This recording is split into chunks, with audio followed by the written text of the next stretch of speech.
My dearest friends of the internet world, good morning or good evening or good night, I suppose, to you all. Last video I made, I fucked around with a bit of the Atari 2600 games in the Activision anthology, which was released for PS2 in the year of our Lord 2002. A very important year for my formative gaming education. Not because of this game, but a nice addendum to my lore in case any one of you cared. Jokes aside, I have gotten a lot more out of these games than I was expecting going in.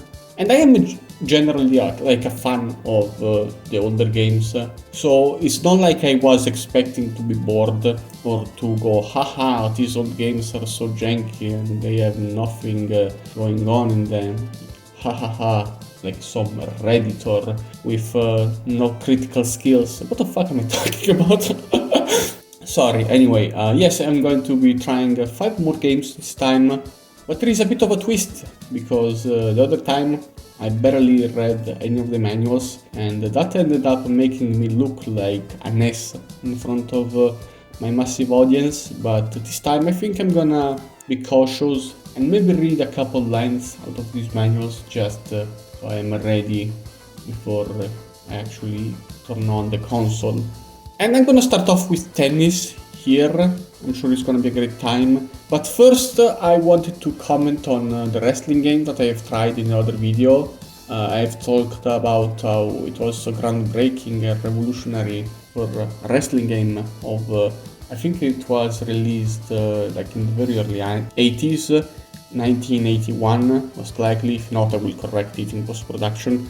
But anyway, one feature that I didn't highlight was the fact that there is tag team wrestling apparently, which confused me because once in a while I saw the sprites of the characters change and I didn't understand what was going on. But yes, that's the tag team feature, which again, if you look at the NES games that would release a few years later for wrestling, the ones made by LJN, and I'm sure there were others that were made by other companies, but I don't think any of them had tag team wrestling. And I'm also fairly sure that, at least in the case of LJN, they played considerably worse. And that is less of an accomplishment of this game and more of a testament of how bad the LJN games could get. Now, another sports game we're gonna play here is tennis. I want to take a look at the manual first, of course. Like I said, I really do like the cover, by the way. It's, I've said it before, it is kind of minimalist with flat colors, outlines. This art style is super good.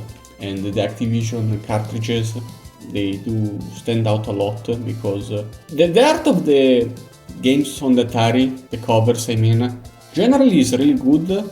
But sometimes they go for this hyper-realistic approach, which feels like sometimes it's taken from actual photographs and just traced over it. Maybe I'm wrong, but there is a feel of, I don't know, kind of fake. Not always, like the fantasy ones where you have these big creatures and the spaceships and shit like that. Those are really good. And I might be wrong, okay? I'm not accusing the artist of tracing. I'm just saying that's what they come across as. These are a lot more memorable. Anyway, the instruction manual. But before you start, take a minute and read these important instructions. They'll help you to really enjoy all the special features of the game. In no time, you will be playing like a pro. I already like this. I like how professional this looks. I like this is just like 4 pages. It's not even like a proper manual. It's just a pamphlet, or maybe it's set up like a big paper that you have to open up. But still, it looks so professional. Look at this shit. Look at this. They have an interview with the actual developer of the game. You can see his picture, his signature. I know that like big games nowadays, or even like just a few years down the line from when the Atari 2600 was a thing, games became a matter of lots of people collaborating and having each to do their own part because there is a lot more going on. But still, give the games some personality. Even if the games are bad, at least, associating a face to them, I think it goes a long way to make people appreciate the craft. Am I just thinking that because I am a game dev myself? Do the normies care about this kind of shit? Because I know I do. I mean, it's a tennis game, okay? There isn't really a whole lot to say about it. So let's just get down to business. I like the physics of the bouncy ball and the fact that there is a shadow underneath. The animations of the little guys moving are also surprisingly well done. I like the detail that the colors to delineate my field are the same as me, as in case I get confused on where the ball is supposed to land. I think, Jesus Christ, this AI, please let me score a point. What the fuck? We've been going for ages here. Jesus, come on, dude, let me score. I thought I was doing bad, but I mean, I think this is supposed to be played in multiplayer with your friend, and the CPU is just there as a bonus, but still, make it more balanced. If I'm gonna train to kick my friend's ass at the next sleepover, I want to have some confidence. How am I gonna be in the mood to defeat him if this little guy is not gonna let him score? What the shit? I mean, it's tennis. There isn't a ton to say about it. I just really like the way it looks. I'm not playing with audio right now, but if there is actual crowd noise whenever you score or make a point or whatever you call it in tennis, that would be really impressive. Just even having the audio of the ball hitting the ground. I'm very easily impressionable, but what can I say? This looks and plays surprisingly well, even though I cannot score a point for the life of me. Maybe there is some secret technique about how you are supposed to score, and I should have read the manual more carefully instead of just going, developer interviews, like a goober. The thing is, there is a single button. What could possibly be done here in terms of input to make it more likely for me to win? What the shit? I mean, compared to an NES game, for example. NES games, of course, they had more colors, they had more advanced graphics, but in terms of just how this game feels compared to most sport NES games, this is miles ahead. This is surprisingly easy to control and responsive and all of that. That's impressive. I've got to give it to the Atari. This is way more fun than most NES sports games I've ever played. I don't have a ton to say about it, but I think I'm gonna get out right now because this is literally impossible for me to beat. I don't know what am I doing wrong. I mean, I'm trying to see if maybe hitting the ball with the joystick, with the button while moving the joystick in a different direction makes the ball go somewhere, but that's likely not the case. Doesn't seem like it, so I guess I'm just gonna call it quits for now and move on to something different. Next up, we are going to be playing Chopper Command. I'm gonna assume this is gonna be like a shoot 'em up, but horizontal instead of vertical. Again, I don't wanna repeat myself too much. I am such a big fan of the illustrations.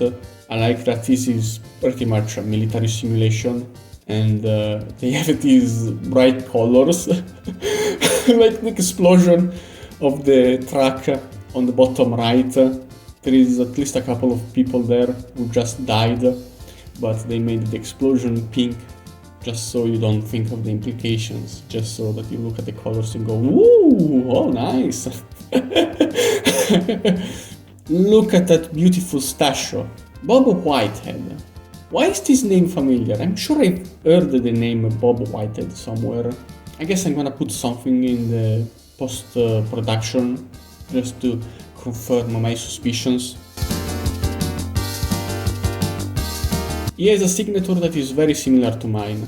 I write in cursive my own signature. I don't know if Americans do that commonly.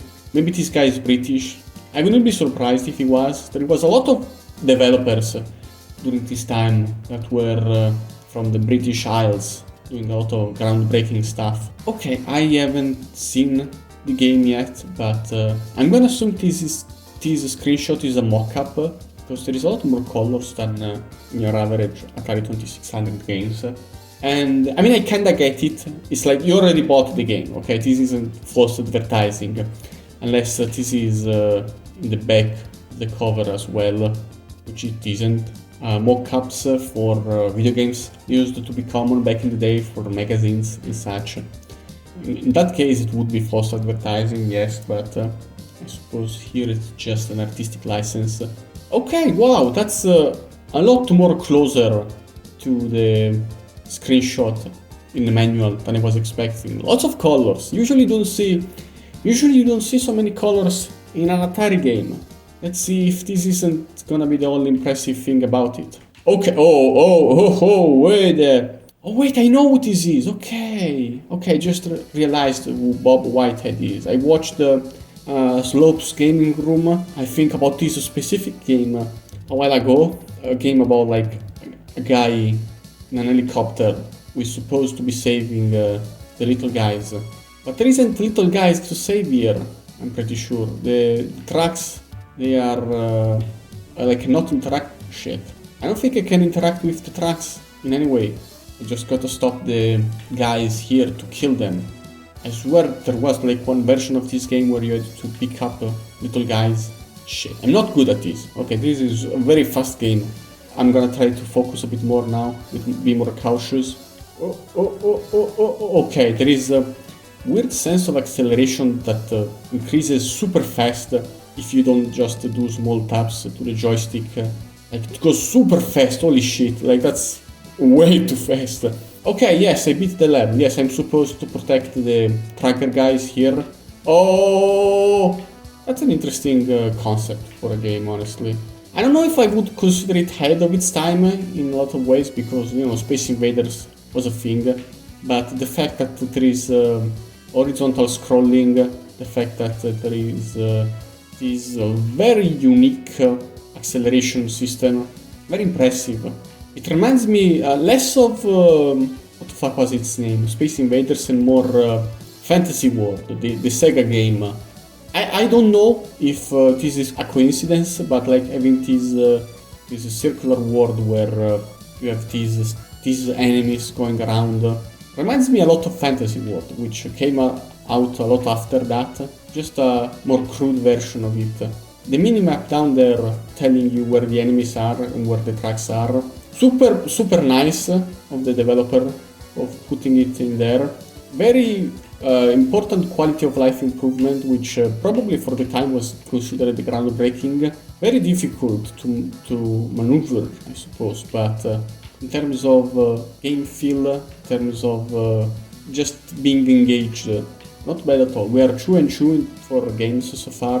I'm gonna be playing for a bit until I die, and then we're gonna move on to something else. I'm hoping that I can last for as long as possible, even if it's unlikely, because fuck. You know what game I would have really liked to play? There is a basketball game.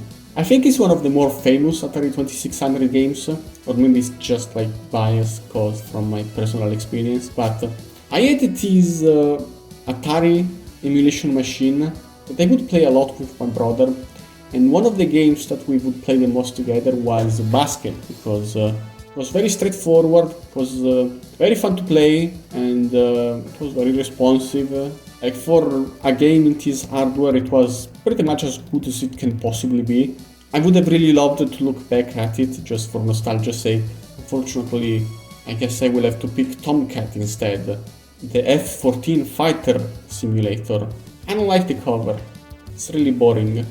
I suppose, like, for the sake of making people understand that this is simulation, that this is real, you have to put on a more realistic appearance to the public.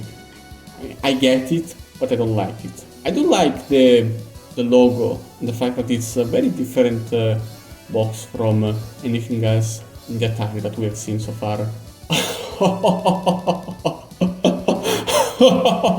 Oh, look at this nerd wearing that big aviator jacket there. You dork, I'm gonna kiss you on the lips. That's... Oh, I can respect that. No, I'm not making fun of him. I'm very much endeared. Oh my lord, this is a lot of text. I'm a bit intimidated, like genuinely. I don't wanna spend too much time around here, but I am afraid that this is going to make me very confused, even if I read everything. Okay, cool. The graphics are incredible. For an Atari game, the graphics are super impressive. There is like a million colors, and there is a shading on the ramp, and the sea is going up and down to represent the weight, and you have this little guy, and you have all these graphics. This guy is signaling me that I can start flying here. Alright, I think I turned on the engine just by pressing the... Oh my god, oh my god, oh my god, oh my god, oh my god, oh my god. What happened? Okay, super impressed by the fact that like the water rotates according to like how you are rotating the joystick. There was something in the cartridge about this game being like for Atari 5200 I think, or 7800, something like that. I would be disappointed if this was just a port for those specific consoles instead of being, you know, a 2600 game. Because, of course, the graphics would be a lot less impressive, but I don't think that's it. Like, the hardware wasn't too dissimilar between them, but why am I not doing anything here? The other time I just pressed the button and the engine would... Okay, yes, I also have to point toward the ramp, I suppose, to start off. Okay, there you go. What? Something tells me I'm not gonna have a lot of fun with this one. I'm gonna play a third game in more detail. I'm not counting this one, just... I suppose I wanted to have a little look at what it was like. I wonder if there is I don't know, if there is a pilot of any kind, I don't know, military or jetline to commercial airplanes. If someone was inspired by playing this game specifically back in the day, that would be very touching. Yes. Oh, this reminds me of the Ned Flanders. It's like I'm wearing nothing at all. You know that scene? Really good cover. The trees, not my favorite part, but everything else is excellent. Bob Whitehead again. Wow, this guy was a machine. God damn. Slalom racing. Is slalom a word that the Americans use? It's very common in Italian, but I don't know, I've never heard it outside of my own country. Just slalom as a term to guess drifting, not just like in skiing, of course. Okay, I mean it's fairly straightforward, which means that I say straightforward, but actually you have to move around left and right a lot to make the high score. Okay, this is not feeling great, actually. The sense of speed, as you can see, not quite there. Maybe it will increase the more you go deep down the road there. Not the best game in terms of feel. Again, I wanna go past a certain point to see if it gets faster and if the movement gets less slow, just so you can do something here. Graphically, I mean, I suppose it's alright. You've got trees, you've got the snow, which is just a white background, the flags, the rocks, and that's as far as it goes. Realistically, there doesn't really need to be anything more than what I just described. Oh wow, I saw a tree with a different color. That's innovation there. Is there an end to this, or is it just going till the end of time? See, I told you I read the manual, but I probably should have read it more carefully. I was just mesmerized by the... Oh wow, the flag has a different color, and I missed it. Which means... What? 17. 16. Okay, I think you have to collect a certain amount of flags before the time ends, rather than there being a proper goal to look forward to, unless the red flag was the goal specifically there. Well, okay, at least it's not making me restart the course from the start. Doing fairly okay here. Although I think I was blessed with RNG because the course is easier than the last time. except for this rock being in the middle of... Okay, there you go. 48 and 29. Does the game save my record, or is it pausing right now specifically just so I can take note of it and show it to my friends who will totally believe me when I say that I beat this course in 48 seconds? I don't know. Okay, I'm gonna count this as played, but I'm not terribly impressed. Enduro. Oh wow, no, that's the best one so far actually. This one is amazing. The course being folded like a piece of paper while the car races in, and the colors and the background, which remind me of those old school books that you had to write on when I was a kid. I don't know if they still have them. Reminds me also of the Sega Master System covers in a way, which I don't think was intentional because the Master System likely wasn't around back then. Oh wow, they have actual weather conditions in this game. That's kinda crazy. There is an illustration here. That's unusual. All the other manuals didn't have this kind of illustration. Oh, another one. Wow, that's... Larry Miller. Oh wow, that's... that's likely not his car, I think. But if I saw a car like this, I would just take a picture with it as well and pretend it's mine. And this guy got a PhD in physics. God damn, and he was making games for the Atari. I don't know what that says about developing games on the Atari. Maybe it was a lot harder than it looked, even if the games of course have this basic feeling to them. I'm not expecting this to be particularly different than a lot of the racing games that use this very similar gameplay style. I like the lines, you know, the fact that they wobble like that. I don't know how realistic that could be, but it looks nice.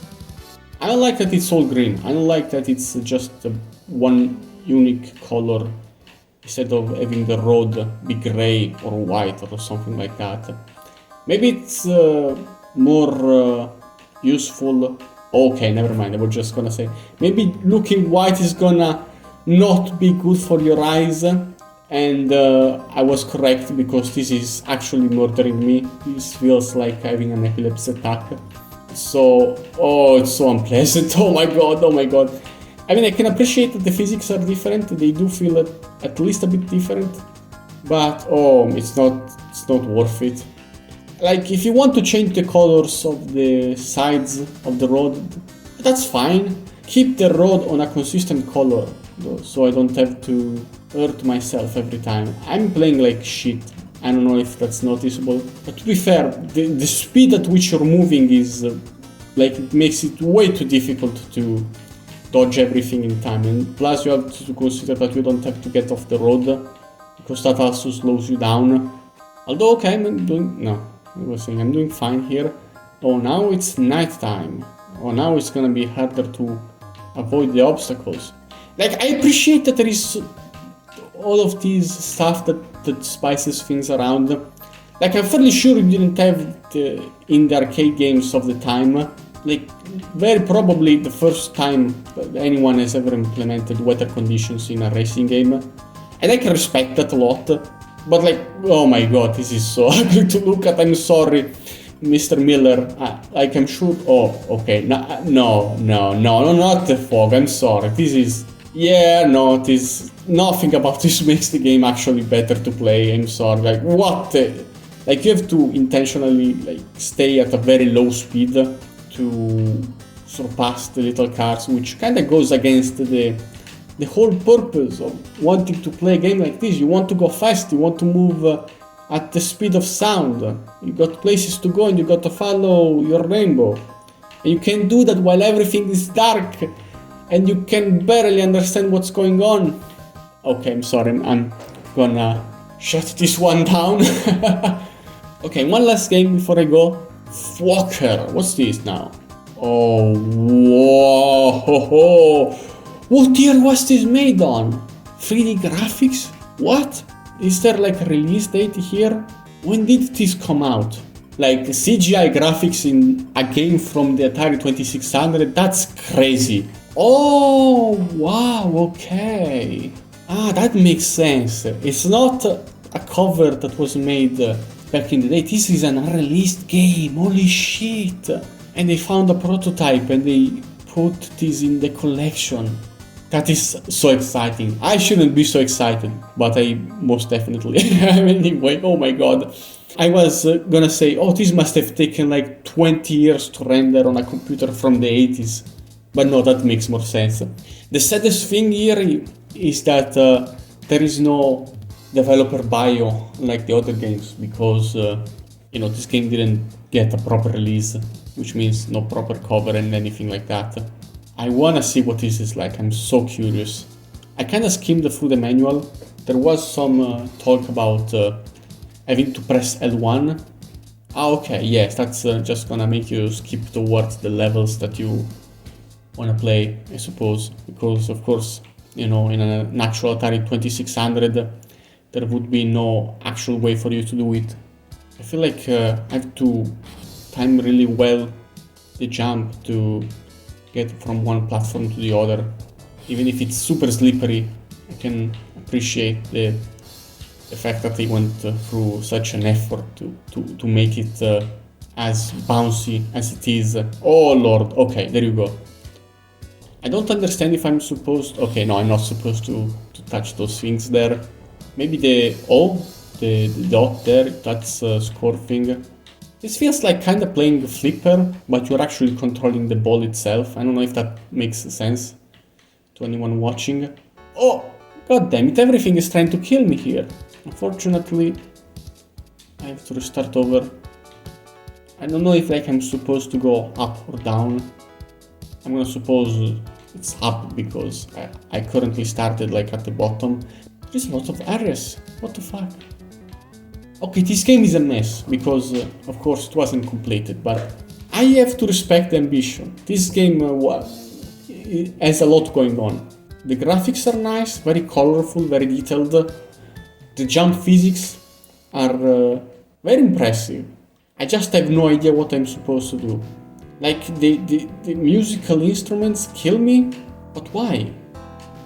The music do not kill me, it does increase my score. Yeah, even when I read the manuals, I end up just skipping through it because I have a very limited hard drive space and I cannot afford to stay here for hours on end just reading everything, which is a mistake. I shouldn't be doing that. I should be taking the time, but I'm not. And this is probably gonna make for a better viewing experience anyway, because I suppose you can laugh at me rather than just laugh with me and my very funny jokes. Anyway, yes, that's, I don't know, there isn't much else that I can add to this one, unfortunately. It is a really fascinating piece of history regardless. I'm glad that it's here and I can play it. I don't think it's the only one. I'd completely forgotten that there was unreleased games in this collection. I don't know which ones are also unreleased. They should have put them all in one section here so that it's easier to look them up. Either way, all of this is really cool. All of this was really nice. And even the games that I didn't have a ton of fun with, I did have at least some good time exploring, I suppose, the lore in the manual, just having a taste of history. I had a good time, I hope you had too, and I don't know if I will make another video about this collection. I will play the other games for myself for sure. Alright, arrivederci,